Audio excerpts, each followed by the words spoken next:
This is part one of a two-part review of YCC's Gottwald AMK 1000 mobile crane, and it looks at the initial assembly of the model.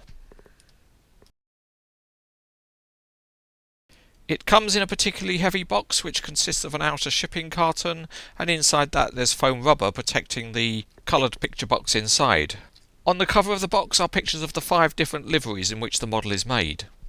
When you lift out the picture box, you find out that it's just another covering to another inner box, which is a black high quality presentation box. Lifting the lid reveals firstly a brochure for the model and 2 trays, the top of which contains smaller parts and the bottom tray contains some of the bigger parts. The brochure is very high quality, and when you look inside the front cover there's various details and specifications of the real machine, including its lifting capacity, and there's also a history of the machine. There was only one of these machines made in real life, and the history of which company owned it over its lifetime is printed inside. For each of the owners of the real crane, a model version has been produced in their colours, and there is a photo of each of those, and there are a series of drawings showing how to assemble the model and which of the pins to use and various other kinds of information.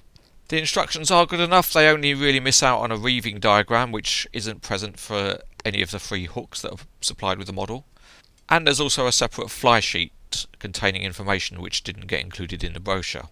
Looking first at the top tray, there's a really nice Perspex block which has some laser etched drawings of the 2 parts of the crane, and in fact it also contains a unique serial number for the model.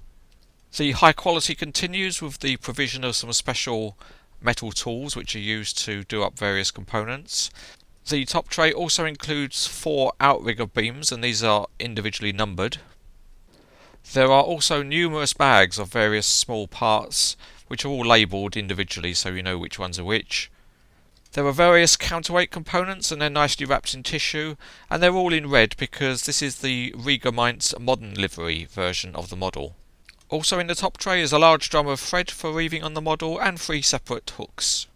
The bottom layer contains the heavy parts, but the first thing out is a graphic transfer sheet used for repairing some of the boom transfers if you need to, and I'll say a little bit more about that later.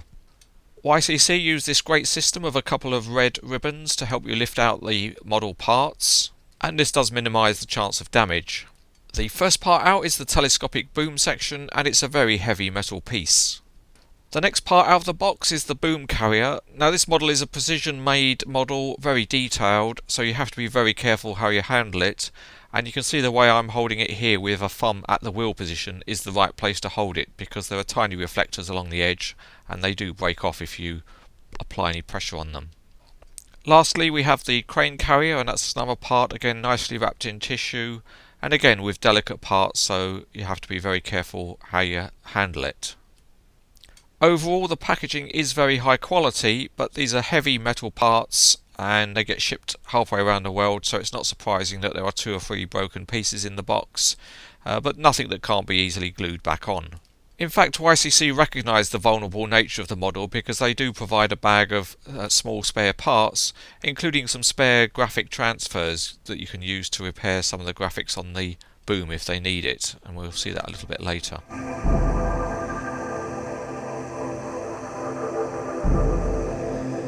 In this video we will assemble the model in its transport configuration, and the first thing to do is to put the thread on the winch drum. There's an excellent little magnetic cover which covers the hole where the winding tool goes in. However, on the review model the winch drum was extremely stiff to start with and could hardly be turned.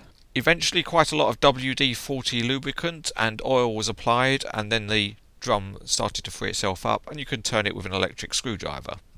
You get a very large spool of thread with the model, and you really need to use an electric screwdriver to put that on the drum.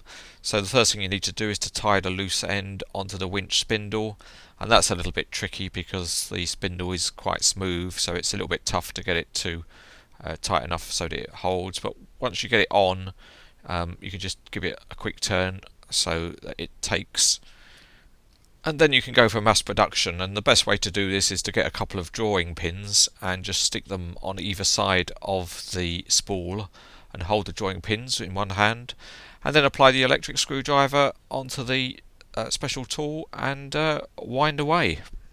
It really is a wind up, and eventually you get to feel the whole of the winch drum. All you need to do then is to snip the end of the thread off and wind it on the drum, and then replace the little cover onto the hole of the winch drum. One of the issues on the review model was that the connection of the operator's cab was too loose, so it tended to droop. But you can deal with this by removing the pinned connection and then tightening the screw up so that it's stiffer, and then repinning it back into place. The last part to assemble on the crane carrier is to fit 4 little metal wedges, which are nice parts, which have their own holder on top of the crane carrier.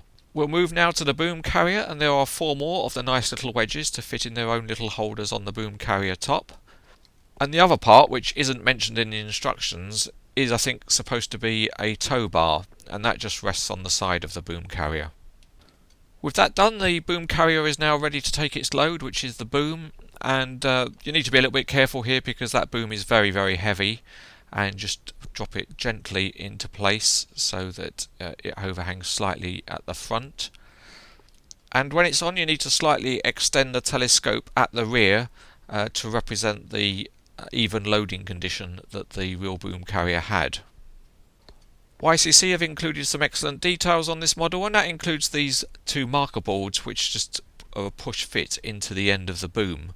These boards are obviously there to warn following traffic because of the overhang of the boom. The last part to add in the assembly of the model in transport configuration are the locking pins which go into the collars of the telescopic sections. As on the real crane, these pins are used to lock the boom at various extensions, and they should just push into place on the model. If you find it's a bit tight, then you just need to carefully remount the hole slightly with a screwdriver, and then you should be able to push the pin in through the collar and into the hole in the inside telescopic section. With that, the initial assembly is complete and the model looks great in a transport configuration.